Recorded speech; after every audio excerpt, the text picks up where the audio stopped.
Bonjour à tous, alors aujourd'hui je vais vous parler dans cette vidéo du vaccin DTCAP, le vaccin diphtérie, tétanos, coqueluche, polio que nous infirmiers libéraux aujourd'hui pouvons prescrire. Alors je te l'ai expliqué, après une formation que tu auras fait de 11 heures, en fait tu seras autorisé à prescrire la quasi-totalité des vaccins du calendrier vaccinal. Et aujourd'hui il y a un vaccin qui est ultra connu et sur lequel il faudrait qu'on insiste de plus en plus, c'est le DTCAP, c'est-à-dire le vaccin contre la diphtérie, le tétanos, la polio et la coqueluche. T'as dû l'entendre d'ailleurs, on est en pleine épidémie de coqueluche aujourd'hui, les chiffres sont fous, c'est une véritable catastrophe sanitaire. On a malheureusement des bébés qui sont morts à cause de la coqueluche. Il faut savoir que la coqueluche, c'est une maladie qui est souvent mortelle pour les nouveau-nés, qui passe parfois inaperçue chez les adultes.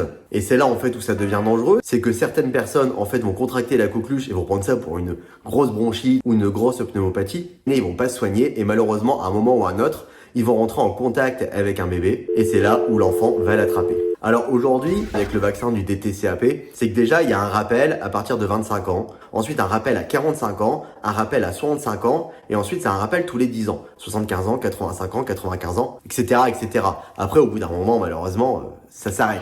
La coqueluche par contre c'est différent. Vous voyez, par exemple si vous avez une patiente qui est enceinte, et nous en tant qu'infirmiers, on les a les suivis de grossesse, notamment avec les suivis de toxoplasmose.